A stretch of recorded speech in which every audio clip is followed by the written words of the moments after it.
Hi hello ಎಲ್ರಿಗೂ ನಮಸ್ಕಾರ. Welcome back to our channel. ಎಲ್ಲರೂ ಹೇಗಿದ್ದೀರಾ? ಚೆನ್ನಾಗಿದ್ದೀರಾ ಅಂತ ಭಾವಿಸ್ತೀನಿ. ನಾನು ಕೂಡ ಚೆನ್ನಾಗಿದ್ದೀನಿ. ಮಾರ್ನಿಂಗಿಂದ ವಿಡಿಯೋ ಶುರು ಮಾಡ್ತಾಯಿದ್ದೀನಿ. ಇದಂತೂ ಮಿಕ್ಸೆಡ್ ವಿಡಿಯೋ ಆಗಿ ಹೋಗ್ಬಿಟ್ಟಿದೆ. ಇದರಲ್ಲಿ ಕೆಲವೊಂದೊಂದು ಪ್ರಾಡಕ್ಟ್ ರಿವ್ಯೂ ಕೂಡ ಇದೆ, ಹಾಗೆ ಹೋಮಿಯೋಪತಿ ಮೆಡಿಸನ್ ಬಗ್ಗೆ ಸ್ವಲ್ಪ ಇನ್ಫಾರ್ಮೇಷನ್ ಕೂಡ ಇದೆ.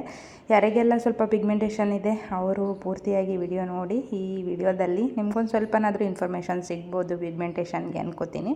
ಬೆಳಗ್ಗೆನೇ ಮಾಮೂಲಿ ಅಂತೆ ನನ್ನ ಅಡುಗೆ ಕೆಲಸ ಎಲ್ಲ ಮುಗೀತು. ಇವತ್ತು ಬ್ರೇಕ್ಫಾಸ್ಟಿಗೆ ಚಿತ್ರಾನ್ನ ಮೊಸರನ್ನ, ಸ್ವಲ್ಪ ರೈಸ್ ಮಾಡ್ಕೊಂಬಿಟ್ಟು ಅದಕ್ಕೇ ಚಿತ್ರಾನ್ನ ಮೊಸರನ್ನ ಮಾಡಿಕೊಂಡೆ. ಸಾಂಬಾರು ಮತ್ತು ಪಲ್ಯ ಹಾಗೆ ಫ್ರೂಟ್ನೆಲ್ಲ ಕಟ್ ಮಾಡಿ ಇಟ್ಟಿದ್ದೆ. ಹಾಗೆ ಮಜ್ಜಿಗೆನೂ ಕೂಡ ಮಾಡಿ ಬಾಕ್ಸಲ್ಲಿ ಹಾಕಿ ಎಲ್ಲ ಪ್ಯಾಕ್ ಮಾಡಿ ಒಂದು ಹತ್ರ ಇಟ್ಟೆ.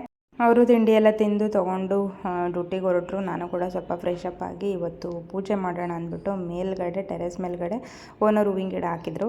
ಒಳ್ಳೆ ಮಲ್ಲಿಗೆ ಹೂವು ಎಲ್ಲ ಇತ್ತು. ಕಿತ್ಕೊಂಡ್ಬಂದು ನಮ್ಮ ರಾಯರಿಗೆ ಮುಡ್ಸೋಣ, ಚೆನ್ನಾಗಿ ಕಾಣಿಸುತ್ತೆ ಅಂದ್ಬಿಟ್ಟು ರಾಯರಿಗೆಲ್ಲ ಮುಡಿಸಿ ಪೂಜೆ ಮಾಡಿ ಇವತ್ತು ಭಗವದ್ಗೀತೆ ಬುಕ್ ಓದೇ ಇಲ್ಲ. ಒಂದು 3 ದಿನ ಆಯಿತು ಓದಿರಲಿಲ್ಲ. ಹಾಗಾಗಿ ಓದೋಣ ಅಂದ್ಬಿಟ್ಟು ತೊಗೊಂಡು ಎಷ್ಟು ಚೆನ್ನಾಗಿ ಕಾಣಿಸ್ತಾ ಇದ್ದಾರೆ. ಸಿಂಪಲ್ಲಾಗಿ ಪೂಜೆ ಮಾಡಿದ್ರು ಏನೋ ಒಂಥರ ಮುದ್ದಾಗಿ ಕಾಣಿಸ್ತಾರೆ ನಮ್ಮ ರಾಯರು. ನೋಡಬೇಕು, ಇವತ್ತು ಶಿವರು ದೇವ್ರ ಸ್ಟ್ಯಾಂಡ್ ತೊಗೊಬರ್ತೀನಿ ಅಂತ ಹೇಳಿದ್ದಾರೆ. ಯಾವ ಥರ ಇರುತ್ತೋ ಗೊತ್ತಿಲ್ಲ. ನಾನಂತೂ ಅವ್ರಿಗೇನು ಹೇಳಿಲ್ಲ, ಯಾಕಂದರೆ ಎಲ್ಲಿ ಬಂದ್ರೂ ಖರ್ಚು ಮಾಡಿಸ್ತಾನೆ ಇರ್ತೀಯ, ಇಲ್ಲೇನೋ ಪರ್ಮನೆಂಟ್ ಇರಲ್ಲ, ಏನೂ ಇಲ್ಲ, ಎಲ್ಲ ಬೇಕು ಬೇಕು ಅಂತೀಯ ಅಂತ ಏನಾದರೂ ಅಂತಾನೆ ಇರ್ತಾರೆ. ಸೊ ಅದಕ್ಕೋಸ್ಕರ ನಾನು ಏನೂ ಕೇಳಲಿಲ್ಲ, ಇದ್ದಂಗೆ ಇಟ್ಬಿಟ್ಟು ಎಲ್ಲ ರಾಯರ ಮೇಲೆ ಭಾರ ಹಾಕ್ಬಿಟ್ಟು ಹಾಗೆ ಪೂಜೆ ಮಾಡ್ತಿದ್ದೆ. ಒಂದು ಮಣೆ ತೊಗೊಂಬಂದಿದ್ದೆ ಊರಿಂದ, ಆ ಮಣೆ ಮೇಲೆ ಇಟ್ಬಿಟ್ಟು ಪೂಜೆ ಮಾಡ್ತಿದ್ದೆ. ಒಂದು ನ್ಯೂಸ್ ಪೇಪರ್ ತೊಗೊಂಬಂದು ಕೊಡಿ ಅಂದ್ರೂ ತೊಗೊಂಬಂದು ಕೊಡಲ್ಲ. ಇಲ್ಲಿ ನಾವು ಒಂದು ಅಂಗಡಿಗೆ ಹೋಗಬೇಕು ಅಂದರೂ ಒಂದು 20 ರಿಂದ 30 ಕಿಲೋಮೀಟ್ರ್ ದೂರ ಹೋಗ್ಬೇಕು. ಇಲ್ಲಿ ಅಷ್ಟು ದೂರ ಇದೆ, ಇಲ್ಲಿ ಏನೂ ಸಿಗಲ್ಲ. ಹಾಗಾಗಿ ಕೆಲವೊಬ್ಬ ನನ್ನ ದೇವ್ರ ಫೋಟೋ ಆ ಥರ ಇಟ್ಟಿರೋದು ನೋಡಿ ನನ್ನ ಸಿಸ್ಟರ್ಸ್ಗಳೆಲ್ಲ ಕಮೆಂಟ್ ಹಾಕ್ತಾರೆ, ಅಕ್ಕ ಒಂದು ನ್ಯೂಸ್ ಪೇಪರ್ ಆದ್ರೂ ಹಾಕಿ ಒಂದು ದೇವ್ರ ಸ್ಟ್ಯಾಂಡ್ ತಗೊಳ್ಳಿ ಅಂತ. ಆದರೆ ಏನು ಮಾಡಿದ್ರು ಶಿವವ್ರು ಏನಕ್ಕೂ ಒಪ್ಪಲ್ಲ. ಒಂದು ನ್ಯೂಸ್ ಪೇಪರೇನೋ ತಂದು ಹಾಕ್ಬೋದು, ಬಟ್ ಅವ್ರಿಗೆ ಎಷ್ಟೋ ಸಲ ಹೇಳ್ದೆ ತಂದು ಕೊಡಲ್ಲ. ಇಲ್ಲಿ ನಾವು ಒಂದು ಅಂಗಡಿಗೆ ಹೋಗಬೇಕು ಅಂದರೆ 20 ರಿಂದ 30 ಕಿಲೋಮೀಟ್ರು ಸ್ವಲ್ಪ ದೂರ ಆಗುತ್ತೆ ಹೋಗೋಕ್ಕೆ. ಅದಕ್ಕೂ ಅವರೇ ಬರಬೇಕು. ಸೊ ಅದಕ್ಕೋಸ್ಕರ ನಾನು ಏನು ಕೇಳೋದೇ ಇಲ್ಲ, ಇದ್ದಂಗೆ ಪೂಜೆ ಮಾಡ್ಕೊಂಡು ಹೋಗ್ತಾಯಿದ್ದೀನಿ. ಮೀಶೋದಿಂದ ಕೆಲವೊಂದೊಂದು ಪ್ರಾಡಕ್ಟ್ ತೊಗೊಂಡಿದ್ದೆ, ಊರಿಂದ ಏನೂ ತೊಗೊಂಬಂದಿಲ್ಲ. ಎಲ್ಲ ಗ್ಲಾಸ್ಗಳು ತಟ್ಟೆಗಳು ಹಾಕಿದ್ದೀನಿ ಅಂತ ಅಂದ್ಕೊಂಡಿದ್ದೀನಿ. ಎಲ್ಲ ಒಂದೊಂದು 2 ಹಾಕಿದ್ದೀನಿ, ಒಂದಿದ್ರೆ ಒಂದಿಲ್ಲ. ಏನು ಮಾಡೋಂಗಿಲ್ಲ, ಬೇಡ ಅಂತ ಅಂದ್ಕೊತೀವಿ, ಏನಾದರೂ ಒಂದು ತೊಗೊಳ್ಳೇಬೇಕಾಗುತ್ತೆ. ಇದೊಂದು ವೆಜಿಟೇಬಲ್ ಕಟರ್ ತೊಗೊಂಡಿದ್ದೆ, ತುಂಬ ಚೆನ್ನಾಗಿದೆ. ನಾನು ಯೂಸ್ ಮಾಡಿ ನೋಡಿದೆ. ಕ್ಯಾರೆಟ್ ಕೂಡ ಕಟ್ ಮಾಡುತ್ತೆ, ಎಷ್ಟು ಚೆನ್ನಾಗಿದೆ ಅಂತ, ಅಷ್ಟು ಶಾರ್ಪಾಗಿದೆ. ಇದೊಂದು ನಾವು ಇವಾಗ ಮೆಣಸಿನ್ಕಾಯಿ ಆಗಿರ್ಬೋದು, ಮತ್ತು ಬೆಳ್ಳುಳ್ಳಿ ಆಗಿರ್ಬೋದು, ಅಥವಾ ಈರುಳ್ಳಿ ಚಿಕ್ಕ ಚಿಕ್ಕಗೆ ಏನಾದ್ರೂ ನಾವು ಸಲಾಡ್ ಮಾಡ್ಕೊಳ್ಳೋಕ್ಕೆಲ್ಲ ಚಿಕ್ಕ ಚಿಕ್ಕಗೆ ಕಟ್ ಮಾಡಬೇಕು ಅಂದರೆ ಇದರೊಳಗೆ ಸ್ವಲ್ಪ ಒಂಚೂರು ಈರುಳ್ಳಿ ಕಟ್ ಮಾಡೋರೊಳಗೆ ಹಾಕಿದ್ರೆ ಆಯಿತು, ಪೂರ್ತಿ ಸಣ್ಣಗೆ ಗ್ರೈಂಡ್ರ್ ಆಗುತ್ತೆ. ನಾನು ತೋರಿಸ್ತೀನಿ ನಿಮಗೆ ಈ ವಿಡಿಯೋದಲ್ಲಿ ಯಾವ ಥರ ಬರುತ್ತೆ ಅಂತ. ಒಂದು ಪಿಜ್ಜಾ ಕಟ್ಟರ್ ಬಂದಿತ್ತು, ಹಾಗೆ ಒಂದು ವೆಜಿಟೇಬಲ್ ಕಟ್ಟರು, ಒಂದು ಚಾಪರ್ ಕೂಡ ಬಂದಿತ್ತು.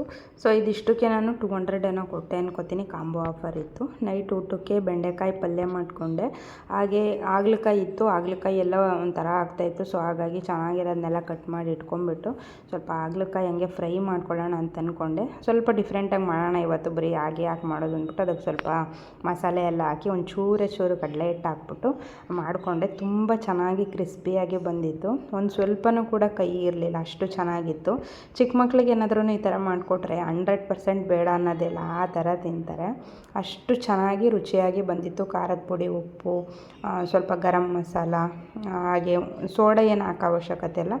ಹಾಗೆ ಅದಕ್ಕೊಂಚೂರು ಗರಂ ಮಸಾಲ ಹಾಕ್ಬಿಟ್ಟು ಒಂದು ಸ್ವಲ್ಪ ಏನು ಹೇಳ್ತಾರೆ ಜೀರಿಗೆ ಅಥವಾ ಅಜ್ವಾನ ಅಂತಾರಲ್ಲ, ಅದು ಯಾವುದಾದ್ರೂ ಒಂದು ಸ್ವಲ್ಪ ಹಾಕ್ಬಿಟ್ಟು ಚೂರು ಶುಂಠಿ ಬೆಳ್ಳುಳ್ಳಿ ಪೇಸ್ಟ್ ಇದ್ರೆ ಹಾಕಿದ್ರೆ ಇನ್ನೂ ಸೂಪರಾಗಿರುತ್ತೆ. ಮಾಡಿದ್ರೆ ಸಖತ್ತಾಗಿರುತ್ತೆ. ಸೊ ನಾನು ಹಾಗೆ ಮೊಸರು ಬಜ್ಜಿ ಮಾಡ್ಕೊಳ್ಳೋಣ ಅಂತ ಅಂದ್ಬಿಟ್ಟು ನೋಡಿ ಎಷ್ಟು ಚೆನ್ನಾಗಿ ಕಟ್ ಮಾಡಿದೆ ಕುಕುಂಬರ್ನ. ಸಣ್ಣಕ್ಕಂದರೆ ಸಣ್ಣಕ್ಕೆ ಬರುತ್ತೆ, ಅದಕ್ಕೆ ರೆಡಿ ಮಾಡಿಕೊಂಡೆ. ಹಾಗೆ 1-2-3 ಮೆಣಸಿನ್ಕಾಯಿ ಕೂಡ ರೋಸ್ಟ್ ಮಾಡಿಕೊಂಡೆ. ಸೊ ನನ್ನ ಊಟ ಕೂಡ ರೆಡಿ ಆಯಿತು. ಇನ್ನು ಚಪಾತಿ ಮಾಡ್ಕೊಳ್ಳೋದಿತ್ತು, ಎಲ್ಲ ಒಂದೇ ಸಲ ಲಟ್ಸಿಟ್ಕೊಂಡು ಬಿಡ್ತೀನಿ ನಾನು, ಆಮೇಲೆ ಈ ಥರ ಬೇಯಿಸ್ಕೊತೀನಿ. ಸೊ ನಾನು ಈ ಥರ ಚಪಾತಿ ಮಾಡ್ಬೇಕಾದ್ರೆ ಎಲ್ಲ ನಂಗೆ ತುಂಬ ಜನ ಕಮೆಂಟ್ ಹಾಕ್ತಾರೆ, ಗ್ಯಾಸ್ ಮೇಲೆ ಈ ಥರ ಸುಡಬೇಡಿ, ಹೆಲ್ತಿಗೆ ಒಳ್ಳೇದಲ್ಲ ಅಂತ. ಅವ್ರು ಹೇಳೋದೂ ಕರೆಕ್ಟೇ, ಆದರೆ ನಂಗೆ ಆಪ್ಷನ್ ಇಲ್ಲ, ಏನೂ ಮಾಡೋಂಗಿಲ್ಲ, ಅದೇ ಥರ ಮಾಡ್ಕೊಂಡು ಹೋಗ್ತಾಯಿದ್ದೀನಿ.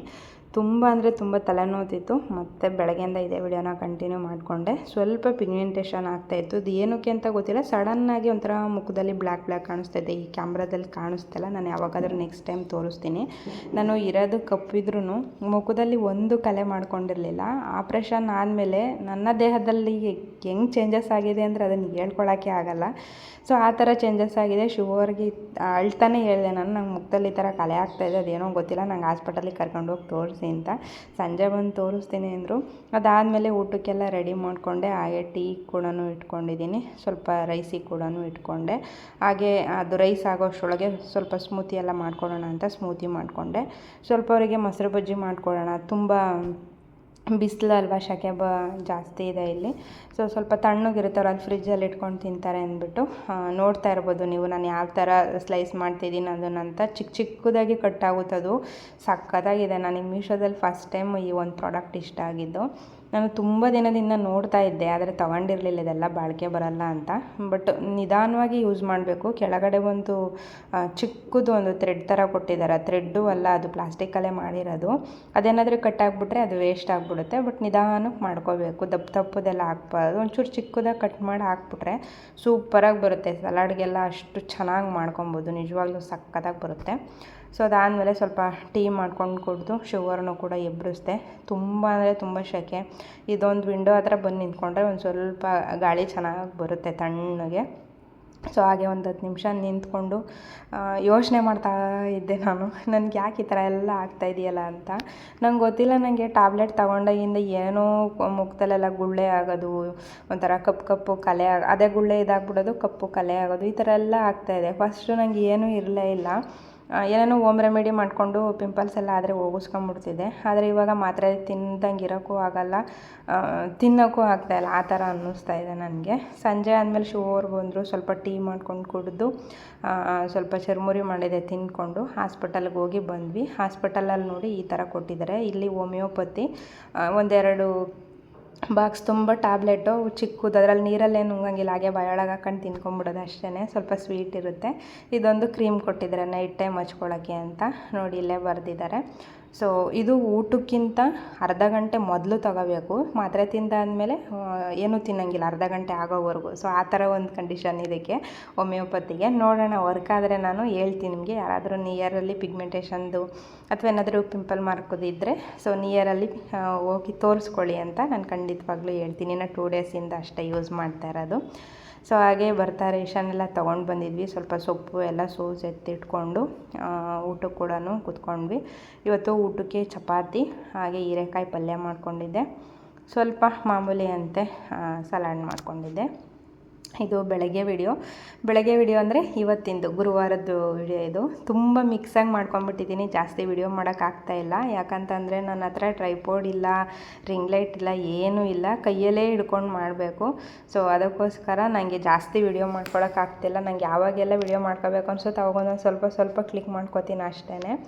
ಇವತ್ತು ತಿಂಡಿಗೆ ನಾನು ಪರೋಟ ಮಾಡ್ಕೊಂಡಿದ್ದೆ. ಅವ್ರಿಗೆ ಮಾತ್ರ ಮಾಡಿಕೊಟ್ಟೆ, ಜಾಸ್ತಿ ಆಗಲೇ ಇಲ್ಲ, ಒಂದು 7-8 ಆಯಿತು. ಅವರಿಗೆ ಹಾಕ್ಕೊಟ್ಟೆ, 2 ಟೈಮ್ಗೂ ಬೇಕಾಗುತ್ತೆ ಅಂದ್ಬಿಟ್ಟು.